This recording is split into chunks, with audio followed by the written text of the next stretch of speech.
Hello, hello. It's been a couple days. Been on the run. No, I haven't been on the run. I've been busy. So today I wanted to get one in. It's a little bit of a different time zone here, so we get some different people on the live stream.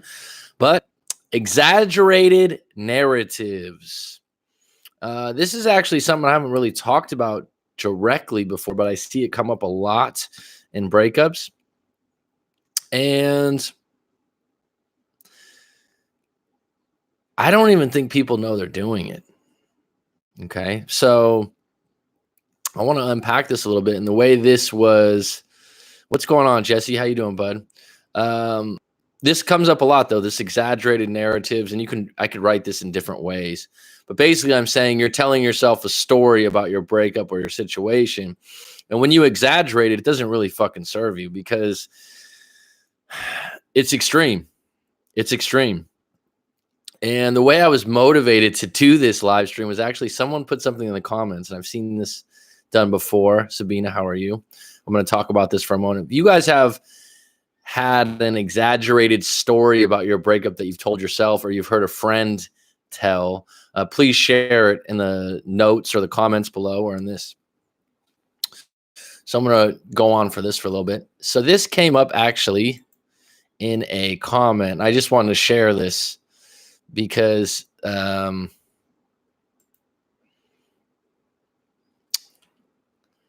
sorry, one moment.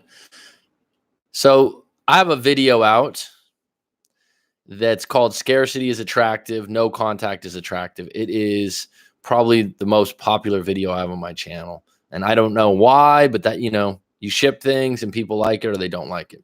So in this video, this guy, and basically I'm saying scarcity is attractive, no contact is attractive.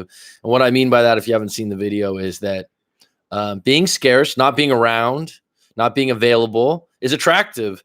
The same as scarce items are attractive. And I give about 4 or 5 different scenarios where scarcity is attractive to human beings. So he writes, Jauska comment. Now let's all think if all women and men take your advice. So right there, right then, when I read that, I go, well, this is an exaggeration because not in any time or any year or any fashion is all women and all men going to ever take my advice in the world. That's just unforeseen. So it's highly, highly dramatic, right? So you're making a point using a point that will never happen. Do you understand where I'm going with this? And people do this all the time. Oh, well, let me make this point. Let me make this exaggerated point. Certain politicians do this. And you go, where did that come from? But some people buy into it. Yeah, that's true. Yeah, but it would never happen. Now, he writes, now let's all think if all women and men take your advice, then no one will really get connected. So he's saying, if everyone was practicing scarcity as being attractive, which isn't what I said in the video, and everyone will just play hard to get. To be honest, your advice sounds feminine.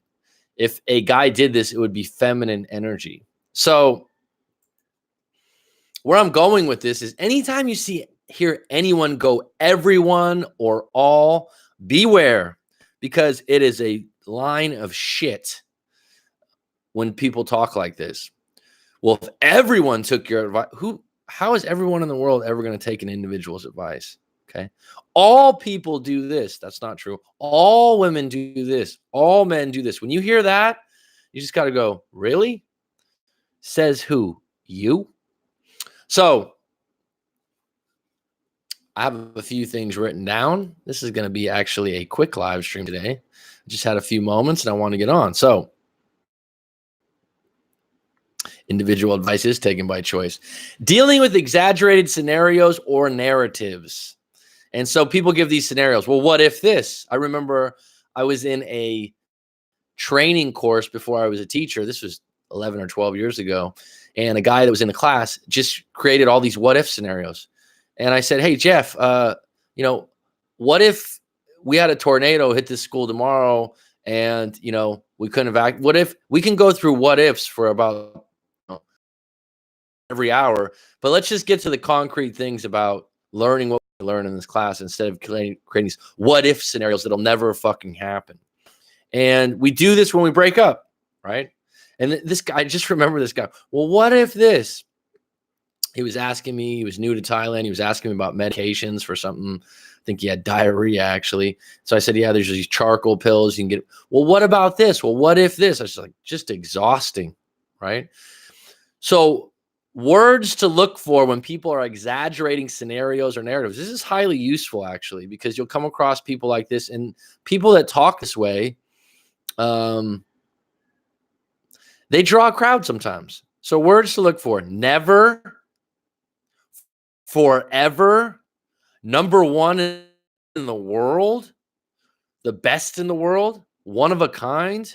If everyone in the world did this, all, everyone does this. These are all words that people are using in exaggeration, okay? Because the world is vast, human population is vast, and when someone starts using these blanket terms, you got to ask yourself, wait, what are you talking about? Talking about everyone? Or are you talking about yourself? Because what people do when they exaggerate scenarios or narratives, what they're trying to do is make you agree and see the world as they see it and make themselves feel better. Okay. And most of the time, some people will go along with it. Yeah, that's true. Yeah, all women cheat, all men cheat, something like that. That's not true. That's just what happened to you, or that's just what you saw in one scenario. So one of the most common ones I see in being a breakup coach and talking to a lot of different people in different relationships is, I will never meet another one like them. It's highly dramatic. It's partially true because every individual is different.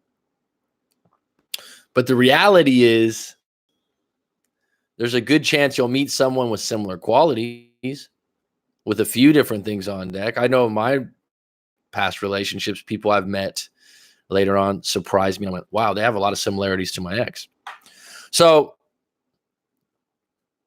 let me do a top 10 for you, real. Top 10 most common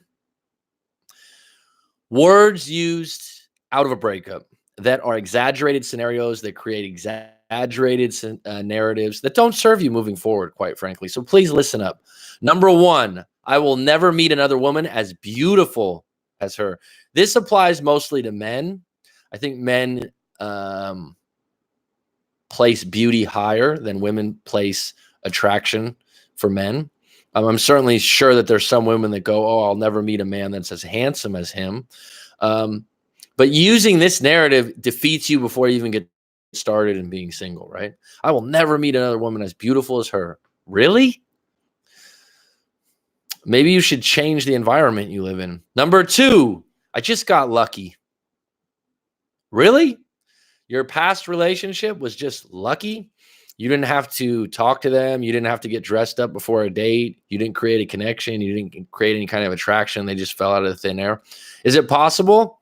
Maybe. Highly unlikely. Is it empowering for you to move forward? Hell no. Is it a bit exaggerated? Yeah, because you make your own luck in my book. Number three, dating apps suck. They all don't work. They're all shit. I've heard this repeatedly. Dating apps, what you're doing is you're increasing the pool of people that see you. Now, I'm not a dating app specialist. I don't know everything there is to know about them. But in talking to a lot of people that are frustrated with dating apps, they'll say, wow, they'll just be projecting their experience with a dating app, which was good or bad. And they'll be saying, well, all dating apps are this. No, that's your experience with it. The thing about dating apps is it's big on appearance, right? Think about this. If you photograph well, or you're good at Photoshop, then you'll probably get more views and you'll probably have more people to sift through and you'll have more opportunities to meet someone.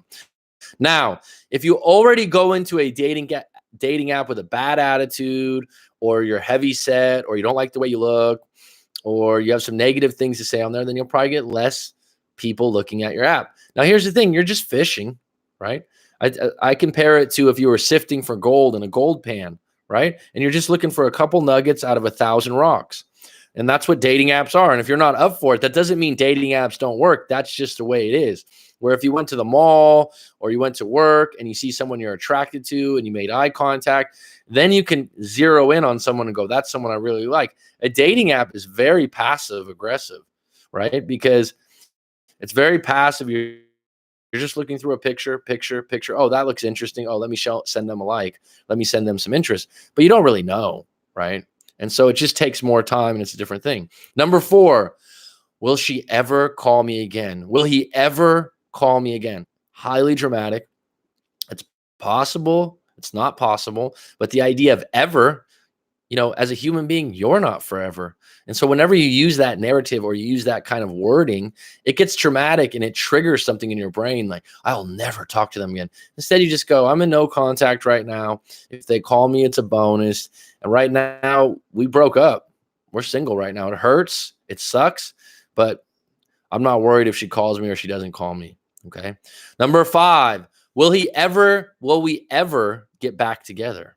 This is a question of certainty, and who the hell knows? Maybe you will, maybe you won't. But the better question is, why did we break up? What's my story that I'm telling myself about the breakup? And even if we contacted each other again, would it be in our best interest to get back together? Those are better questions to ask.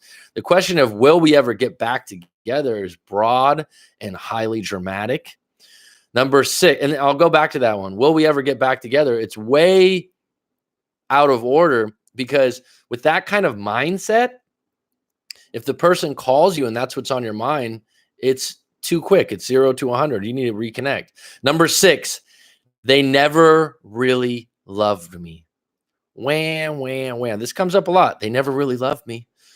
Excuse me, you guys were together for 4 years. You guys lived together. You had these moments. I think she loved you. I think he loved you. Currently, that might have changed, but the idea that they never really loved you because of how the breakup went down or how you're feeling now is highly dramatic. It's unfair to you, and it's unfair to them probably. Number 7, this one comes up a lot. He's a narcissist. I find that women use this more than men. I think that most people have narcissistic characteristics. I feel that there's extreme versions of narcissism. It's for another show. But this label that people put out there is basically just saying someone's selfish, but at a higher level, right? And a lot of times I find that the use of the word narcissist is exaggerated. Sometimes it fits. Sometimes it fits. I've been around people that are highly narcissistic, but there's different levels of it. Number 8, all women are about money nowadays. You've probably heard this one many times. Are there a lot of women that are about money? Absolutely. Are all women? Hell no. Okay. And if you are filtering for that and you're looking for it, you'll find it. Number 9, all men cheat. It's just what they do. This usually comes from a woman or even a man. A man that's cheated before and validates it will say, well, all men cheat eventually. A woman that's been cheated on might say, well, all men cheat. It's just validating whatever you believe to be true. But to say all is wrong. It's just not true. Number 10. Then. I just can't meet a good guy. I just can't meet a good woman. And the other part of that, the part 2, my friend got lucky and just met this person on the bus. Right? I just can't meet a good guy. As long as you believe that you can't, you won't. Okay.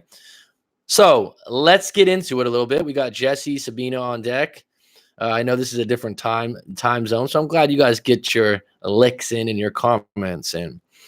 So Jesse, how's life? I had a visual argument of scripted words before my breakup actually happened. Wow.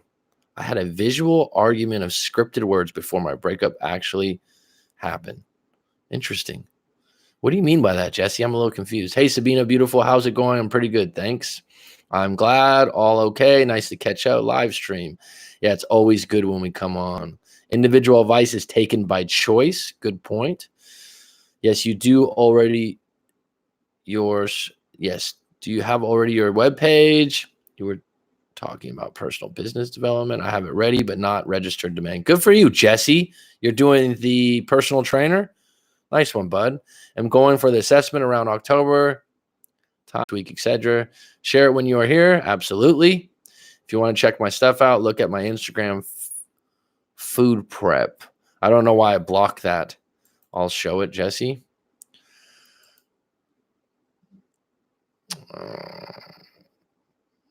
Obviously, it's private, but you are more than welcome to add me there. Share web page on not assessment. Bit of confusion there. No, you can't share your job. Da, da, da, da. Luna Martinez. How are you, my friend?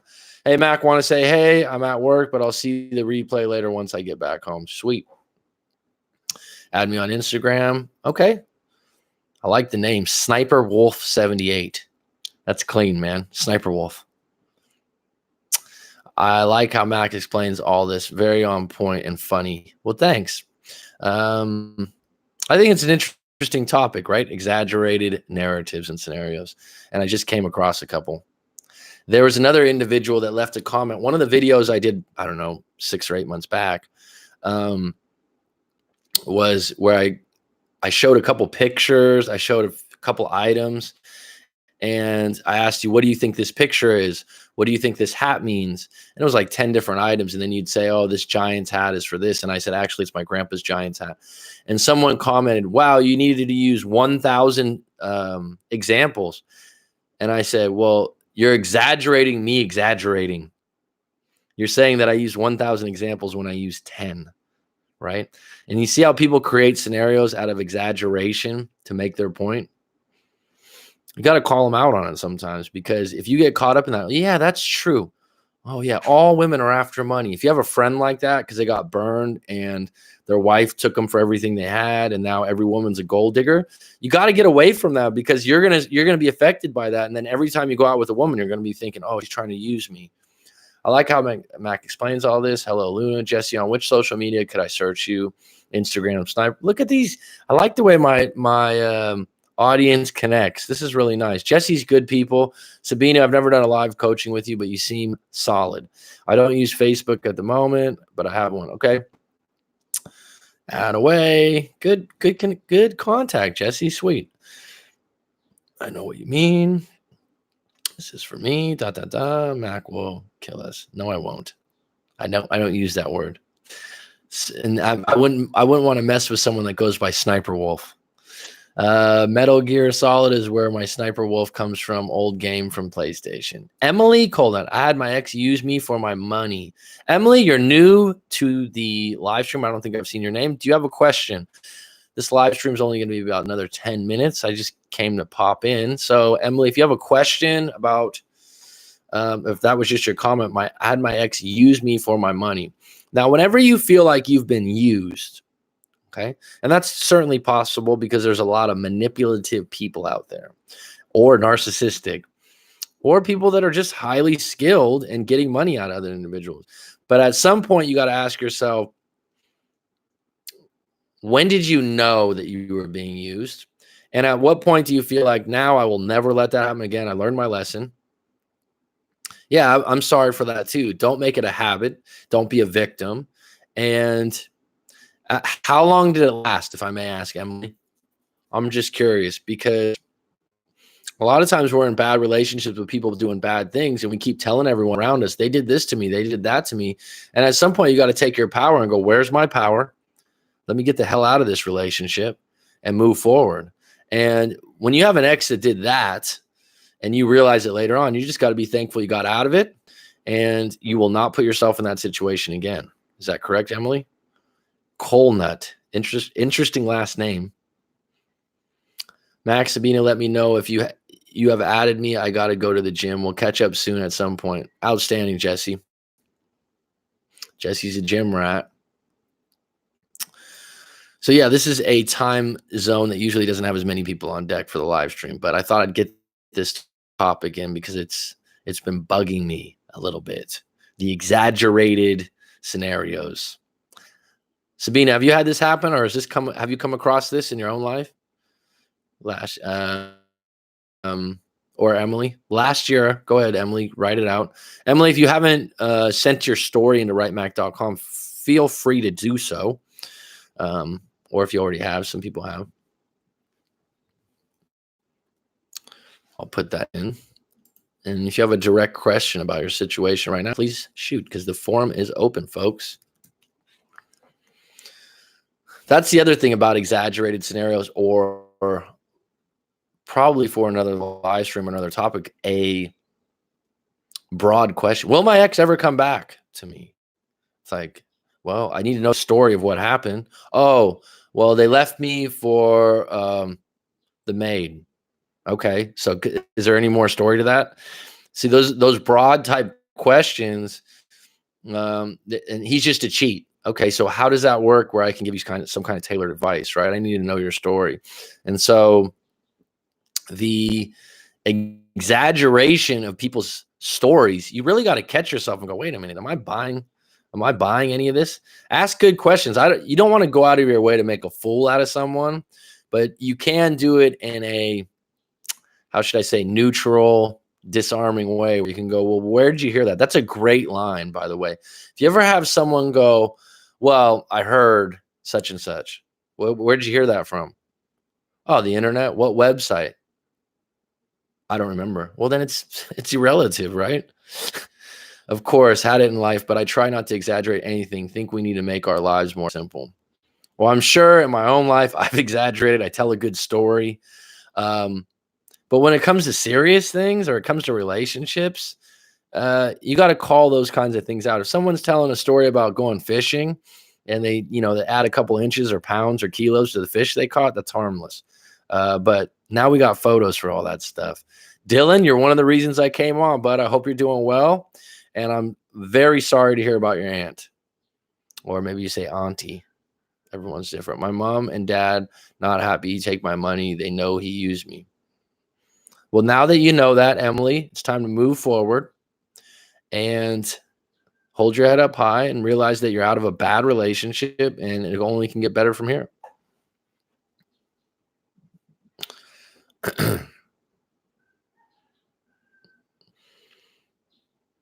Yeah, I only got about 5 or 6 minutes left on this one. We did 20 minutes. This is a really short live stream. Well, maybe I can go about 5 minutes. Yeah, 5 minutes. Anyone have any burning questions here? We got 5 on deck. Anyone watching the live stream, please put in the comments below a situation where you had, someone exaggerate a story to you about their breakup. Because I've seen this before where I've been friends with an individual and they've told me a story, and not necessarily always a breakup, but a relationship issue. And I go, wow, that just doesn't add up with the way Todd acts or the way John acts. And I'm thinking to myself, there's got to be some more side of the story. And then you talk to him, he's got a different side of the story. Then you talk to a spectator that was there, they got a different side of the story. You don't know what the hell to believe because people believe what they want to believe. Well, if you're in tears and you're mourning, that's a part of grief, man. Don't fight it. Deal with it, Dylan. It's not a bad thing to cry, especially if you lost a loved one, bud.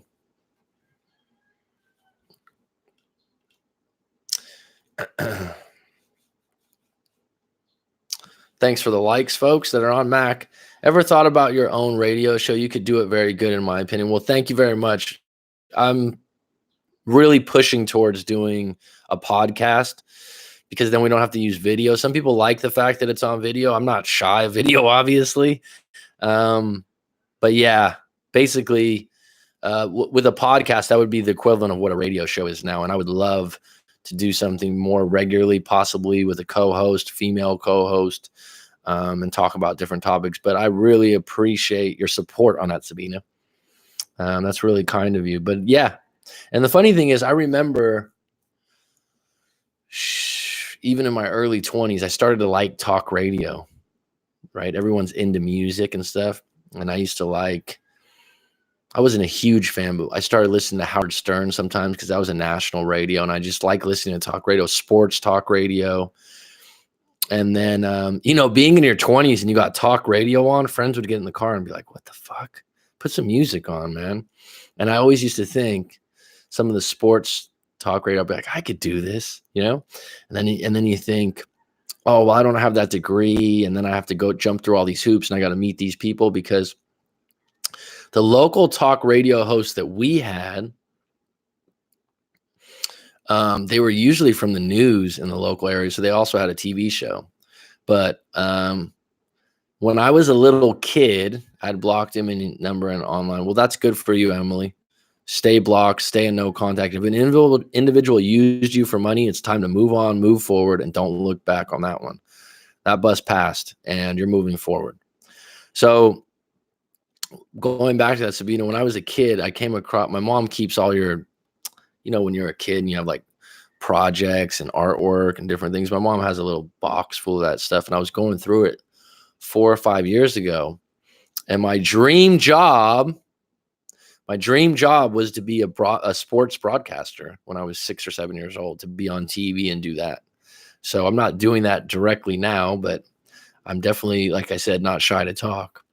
So they say your earliest inclinations in the book Master by Robert Greene, which is a fantastic book. They say those early inclinations say a lot about what you are meant to do or what you're meant to be. And so I could certainly do it with sports or this. Emily, would you like to write your story to Mac? Yeah, I think I will. Since you mentioned your mom and dad, how old are you, Emily? Because I've had a few.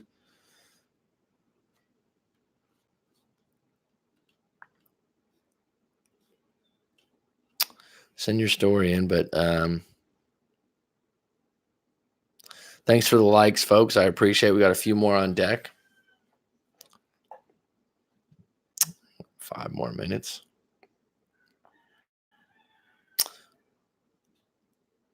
Mac will never let you down. Well, I appreciate that, Dylan. It's very kind words from a very kind man from Tasmania. I had my Tasmania apple juice today, but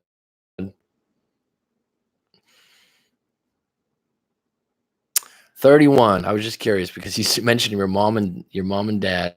And so your mom and dad actually knew. Okay. Well, 31 is a good age to be single, right?